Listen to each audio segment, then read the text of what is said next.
well, let's talk about this great flyer which I've got here, talking about some of your upcoming shows. Okay, Yeah, and of thank you. course, since I got this 2 hours ago from your social media, of course, we do have an exclusive new UK date, but we're Do? not going to reveal any other information at the moment. But let's just talk about the graphic first, and then we'll show you where people can purchase the newest live date as well. But you are going on tour. You are going to London as well before some of these dates I got on my screen at the moment. But talk to me about because you're calling this the return, as I do Yeah, like the tagline. I like that. thank you. Tell me about how you come up with this talk. I know you do usually tour around this time of the year as well, which is very cool of you. You know, in the wintry type of time of the year, people getting ready for bonfire nights last December for Christmas, obviously, and this year you've chosen Christmas and then also after New Year as well, which is very good of you because it gives people a bit of some positivity to have something in their light to come and see you, type of thing. And what Sure. what made you to go on tour at this time of the year this year, and as well for the name? Can you believe that over 81% of you are not subscribed to this channel? Please can you do me a huge favor? Click the subscribe button, click the notification button means you're always subscribed to all the episodes of the Fowler Show right here on YouTube.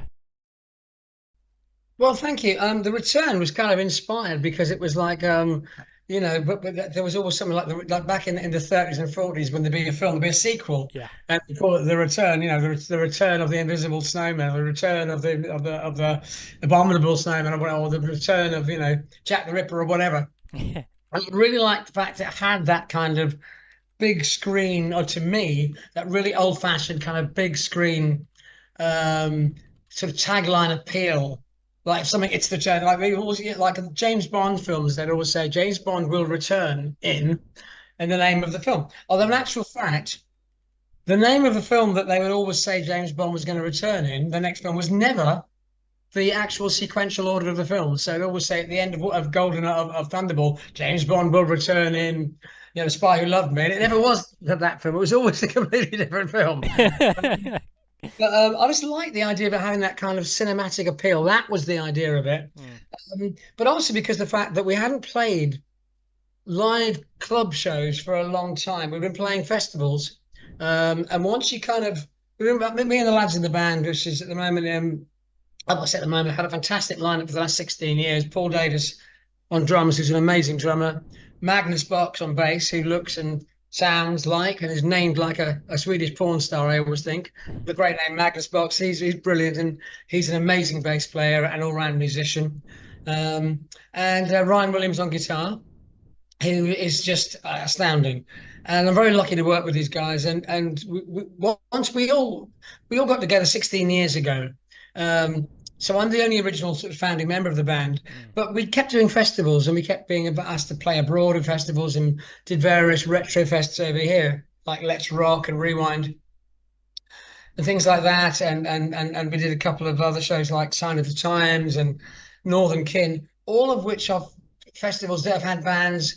They have current bands, but they tend to feature bands from the 80s and 90s more than anything else. Yeah. And we realized we'd slipped into this thing of being like a kind of just a big stage band, which is great because our music is kind of built for stadiums. Not that we ever really played in stadiums very Mm. often, but we were built. It's built for that. It's a big sound. Yeah. That's the nature of stadium rock, which is kind of what we are. Um, and I sort of thought, well, we've kind of lost the connection with the audience because when you play at a festival, as much as I love playing festivals, the audience are 30 feet away from you.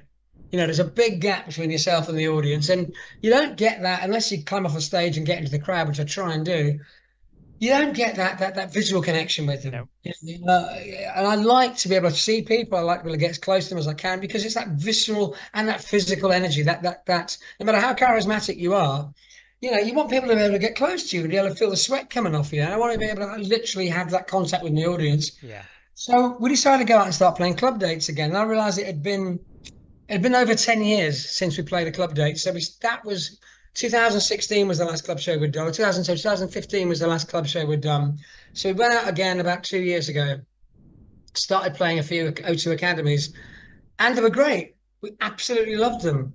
You know, you're playing to a small group of people, maybe no more than 400 or 500 people at the most, and it's magnificent because everyone's together in one room. At festivals, people can kind of spread out a bit. In these venues, everyone's together, and you just get that massive wave of energy. They're great venues. The acoustics are great. The sound systems are great. The staff are brilliant in all these places. They're all there because they love music. Yeah. Everyone who works for those venues are there because they want to be involved or are involved in music. They've got their own bands, or they're DJs, or they've done, technical courses. They've taken degree courses in it or whatever. Or they're just kids from the street who love rock and roll. And you get that really positive coalescence of like-minded people who want to put a great show on for a reasonably priced ticket. And you get a good show. So we go on stage and we play for like maybe an hour and a half, as long as they'll let us, normally, until they get bored and people either leave or go deaf or both. But I just really like playing club shows. I love festivals, as I say, but there's nothing more exciting than playing in a club where everyone's crammed in together, because it takes me back to the punk days, you know.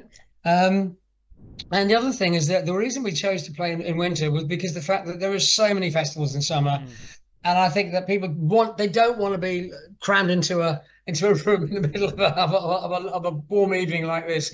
They want to be out down the pub. Yeah. So I think people want to be outside in summer if it's a nice summer. But in winter, there's that lovely feeling, and people tend to gather together, and they want that spirit of celebration. And it's a lot easier to create that spirit of celebration around festive periods. And plus the fact people tend to be more in the spirit, they want to party. Yeah.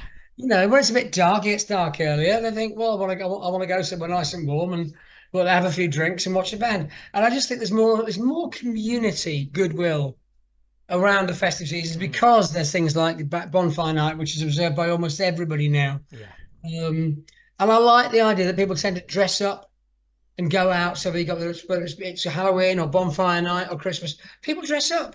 It's a bit daft, and they have a few more drinks, and people get out of character. And I like the fact that they tend to get out of their ordinary selves and start focusing on something a little bit more joyous. And people tend to be in the mood for drinking more, which always helps the concert. It does. It does indeed. And they've got, I tell you what, and also they're prepared to go out and probably have a bit of a sing song, which is always an important aspect.